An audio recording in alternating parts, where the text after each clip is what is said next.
My name is Justin Chugg, and today we're going to be talking a little bit about IT security sales tactics.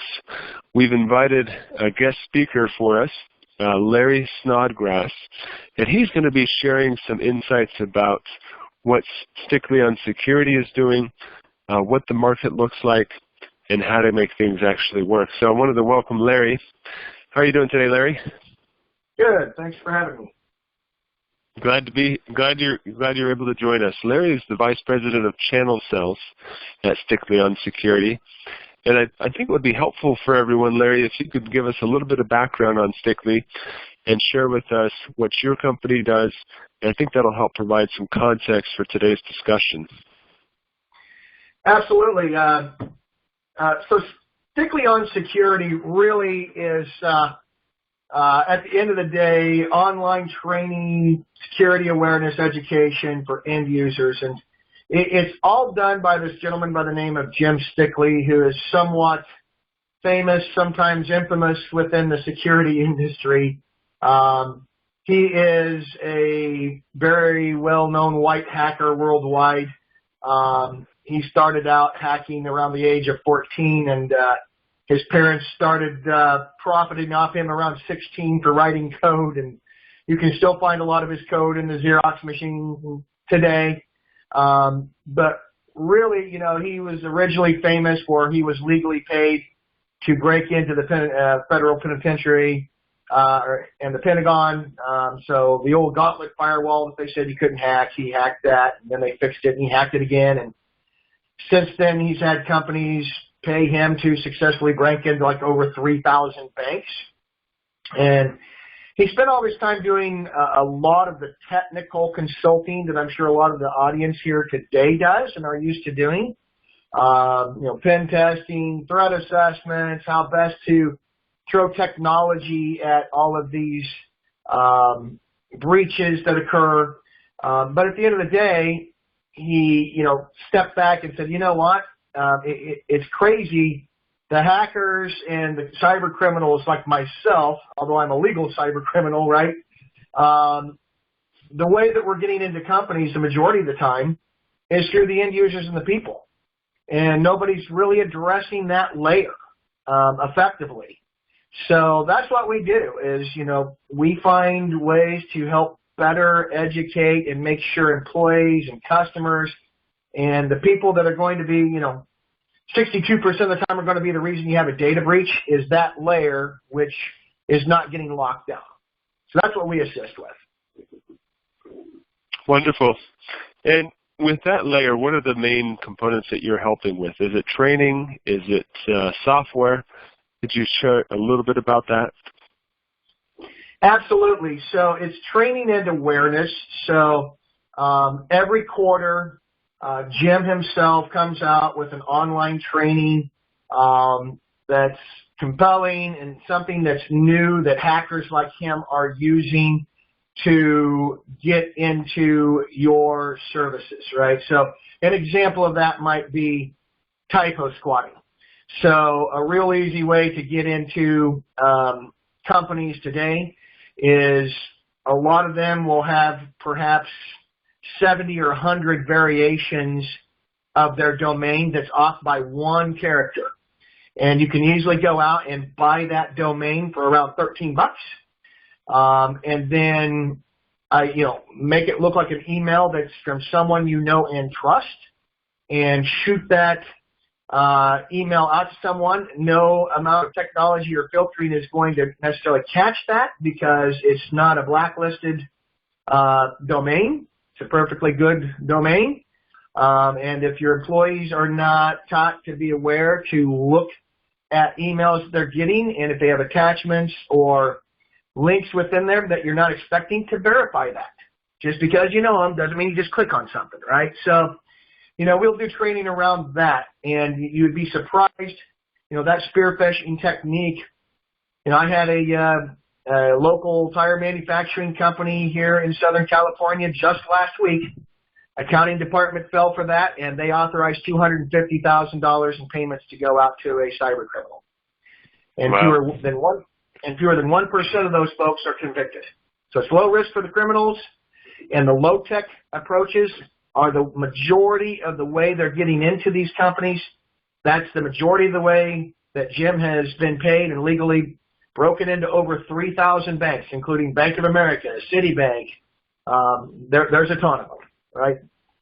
So we do that. We also publish articles daily and weekly for passive awareness, to make sure that folks know all the things summarized in an easy format that's going on out there that you should be aware of. And there's certain types of industries that, like banking, for example, have a federal mandate to provide that sort of information, which is why you get those letters say, don't do this silly thing with your ATM card.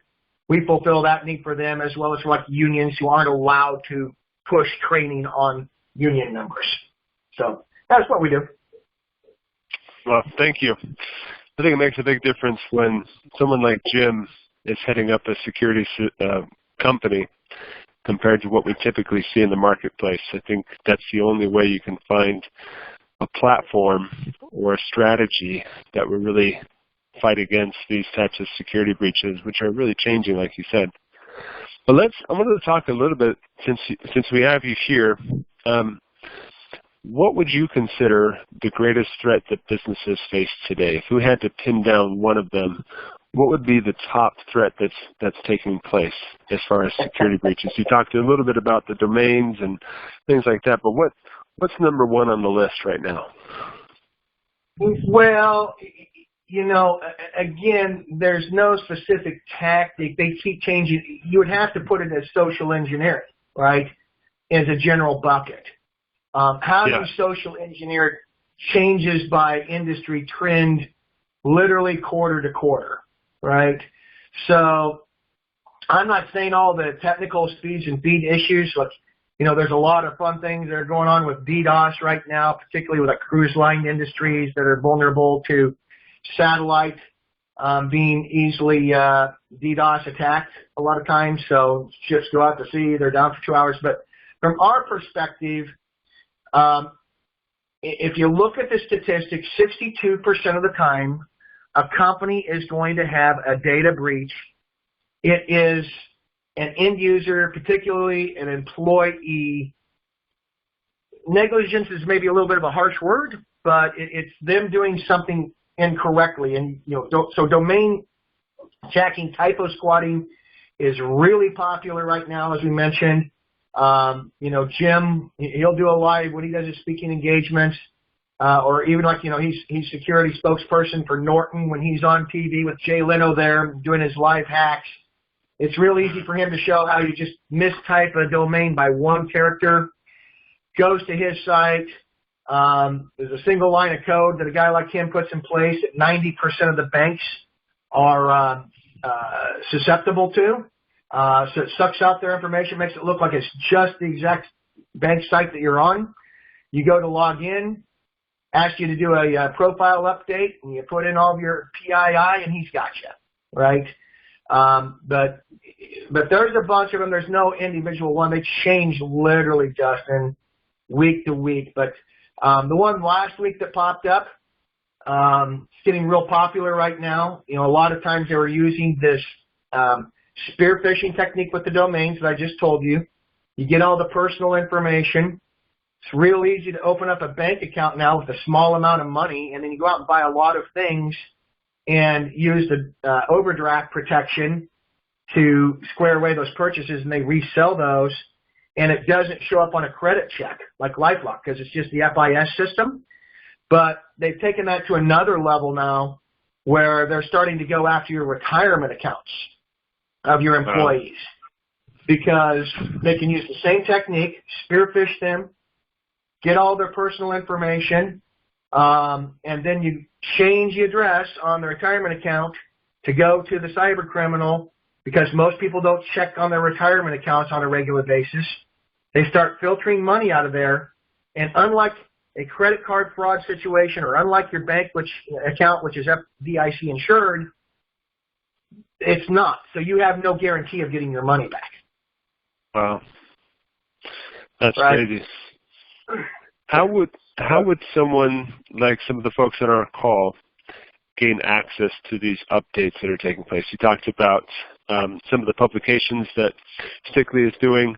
But how can we stay up to speed through Stickley to basically stay on top of these? Because it sounds like it's a dynamic space that we need to be aware of on a constant basis.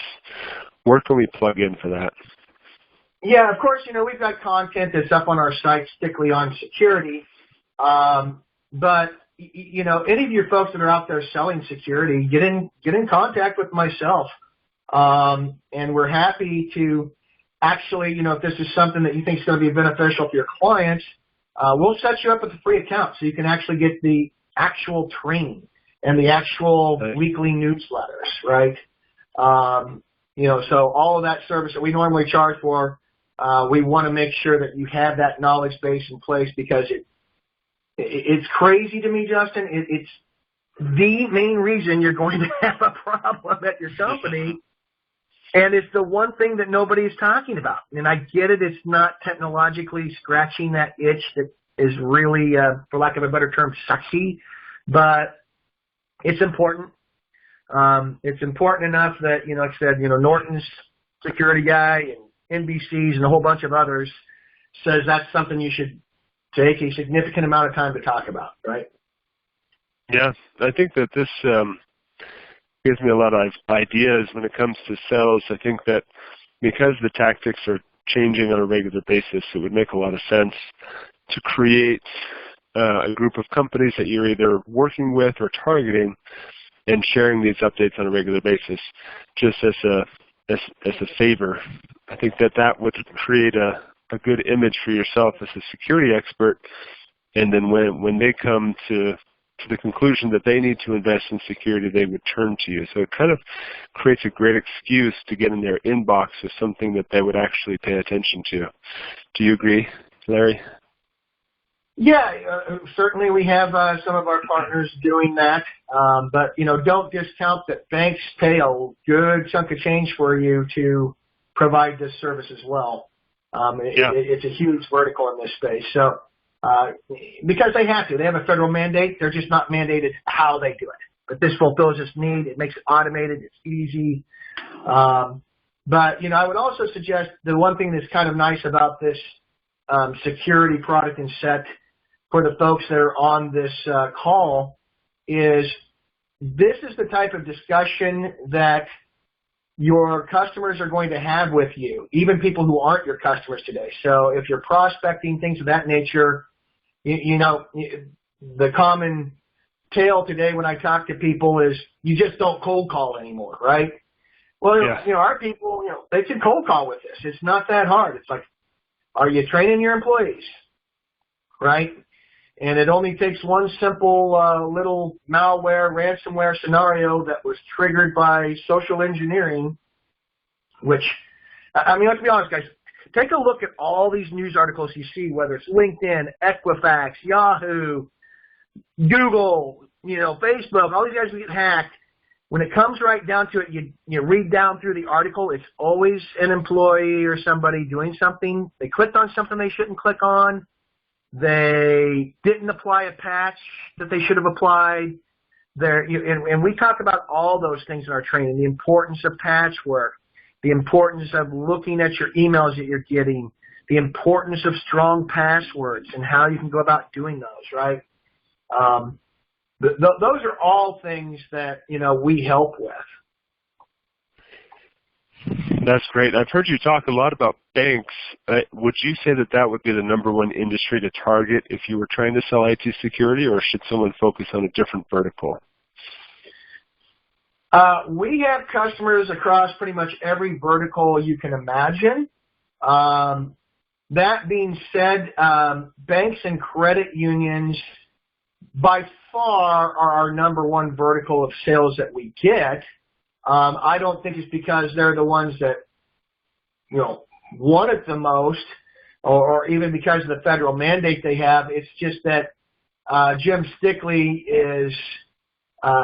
gets paid quite a bit of money to run around and speak to a lot of financial institutions, and he consults and helps out a lot of CIOs like Citibank, BOA, you name it. So because of that, his name's just very well known throughout the banking industry. So we get a tremendous amount of word of mouth business from that. But, that being said, particularly in the credit union world, if you're the folks that are on this call, if you've got credit unions on there, there's a decent possibility they've already heard of Jim Stickley. If you take a look at that, it's a great vertical, but we're getting people all over the industry because everybody needs this, from the smallest company to the largest company. That sounds like it could be a great introductory sales technique, is to leverage Jim's name and working with your organization to get into different banking and financial verticals. I think that a lot of the folks on this call, one of the biggest challenges is opening doors, and maybe Jim's name and the company and your relationship with him might just open up some opportunities that wouldn't normally be available. I think that might be something a lot of us could lead with. Well, absolutely. Or even if you have a particular credit union, for example, that you're trying to get into, never hurts to reach out to us. There's a decent possibility we're already doing something with them or have talked to them, and we're always happy to make introductions as well. So that's great. Well, that certainly makes it a lot easier. Now, when you're talking to clients, what would be the number one thing that companies should do as far as an action item to safeguard themselves? So you get somebody on the call, what's the top priority? What would a partner or a consultant discuss with these clients as a top priority right now? Yeah, so at the end of the day, when you go to set this up, it's have a plan, right?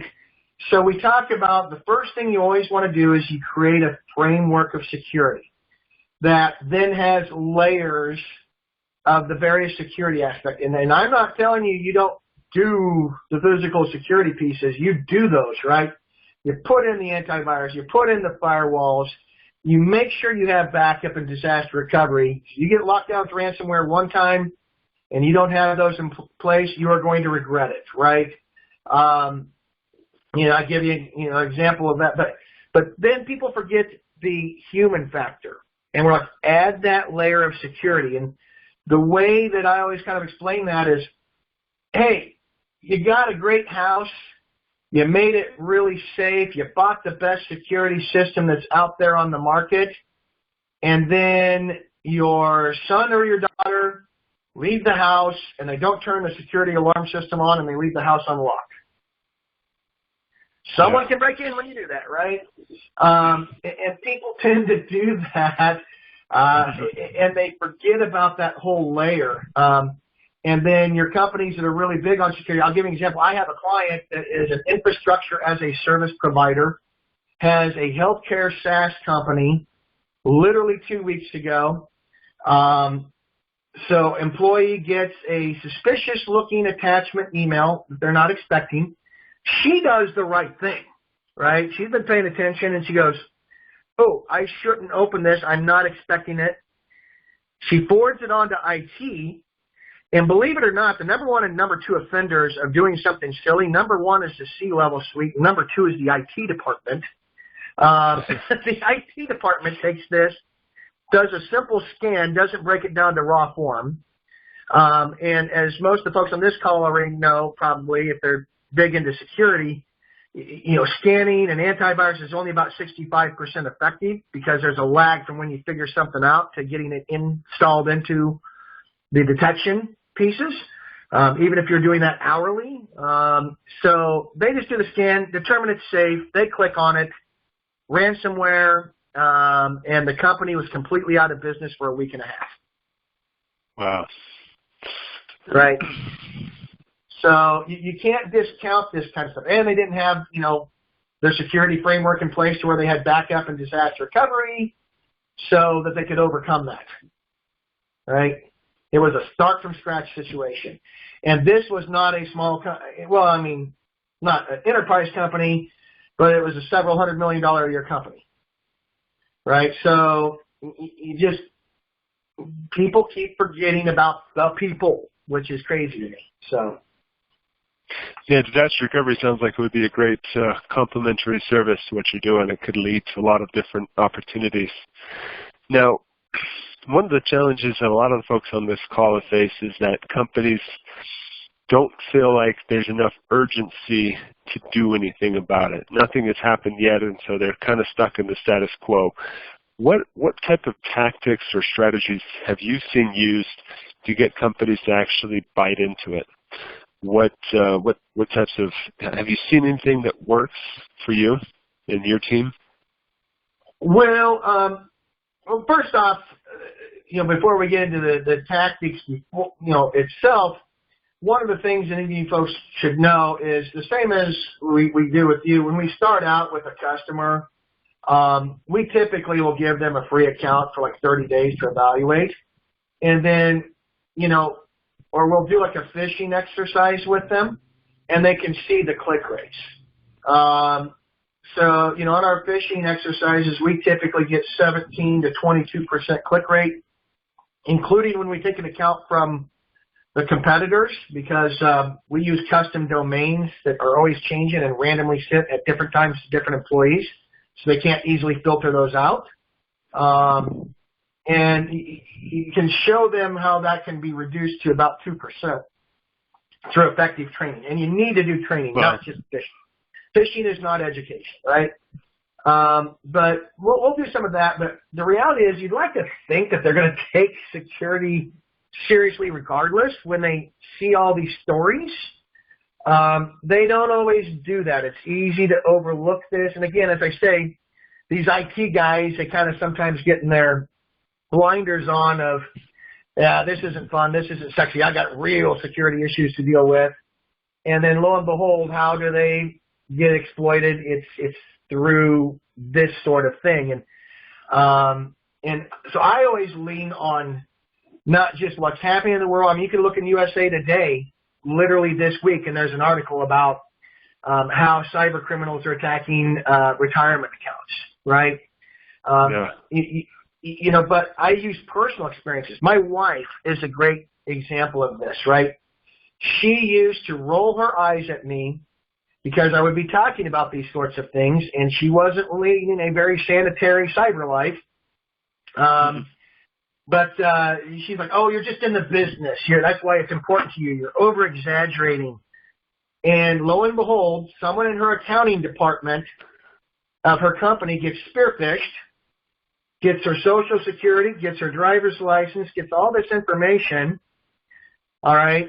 Step number one, they go and they file a tax return on our behalf, which luckily got caught. Because they filed her name first instead of mine, which was dissimilar to what we normally do, and B, because they asked for a refund, and we typically owe. But so now we have to always file taxes with a PIN, which is a bit of a pain. Then they went out and opened up a bank account in her name, which doesn't trigger anything for a credit check because it's an FIS system on the back end, and bought a bunch of things that they used overdraft protection to resell on the market. So now we have to freeze and unfreeze our credit every time we go to do something. So now it's like, oh, this is a problem, and she's got her company on the service now, right? Yeah. So people realize they shouldn't be clicking on things and learning tactics and techniques. Yeah, that reminds me of a few trainings we did in the past.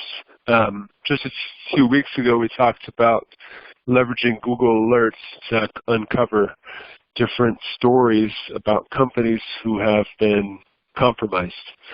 And so I think that leveraging that, now it's probably too late to sell to those companies, but we can always look at their competitors using some of the Enable tools to identify some other opportunities within that space, because usually if your competitor's been hacked, it may be enough incentive for them to at least consider it. And then I love the fact that you have this option to maybe do a 30-day free account or even a phishing exercise, because that talks a lot about what we've done in the past with the experimental cells, where we basically can come in and say, let's just do a quick experiment and see what happens. And I think that in and of itself, the fact that you have that option available is invaluable to the sales process. I think that'll make it much more effective in terms of getting customers to bite on without actually having to open up their wallet, right, per se. So I think this is a great strategy for us to work with. It very much is, and I'll give you another strategy, Justin, since that seems to be really what these guys are looking for. Get into more accounts, right? Is what you're trying to do. So here's another thought for these folks. You get into a bank with our awareness product, which is a security center, right? That's what they want to buy most times. They will buy the training and phishing as well, but they're really big on the passive awareness stuff. But you get into them with this, and then you go and talk to, say, the vice president of business acquisition. So the people who are responsible for bringing on all new business customers that have checking accounts, savings accounts, have not what. And every last one of those people that I've been talking to, they bring on a new business customer, and they are telling them to use a service like ours to make sure they're training their employees. They're not specifically saying us, but they're saying do something like that because they realize that reduces their credit card fraud that they have to deal with. It also, they realize that the majority of small business customers go out of business within 18 months of a data breach. So they lose that business. So it behooves them to have that. So you can turn that vice president of business acquisition after you sell the bank, because you say, hey, yeah, we're your vendor. And then they will just give you leads of their new business customers that are coming on to work with. And they don't even charge you a referral fee for that, right? So we get leads from people like that all day. Yeah, all day long we get leads from those guys. That's genius, yeah, because that makes total sense because their bank depends on the client's ability to safeguard their business and to do everything the way they're supposed to. And so that's a great idea. I think that working with B2B account executives within the banking industry would be a great place to start. Well, I think we're running out of time. I want to make sure that we have a few minutes for a Q&A. But was there anything else you wanted to add, Larry, before we switch to Q&A? No, just any of you that want to speak more about this, let me know. We've got a lot of fun things that we can talk about, up to and including like strong passwords. How do you have a strong password you can remember in your head without having to use a password protection service? We even do things like that. So it's a physical security. Awesome. For social engineering. So, yeah, love it.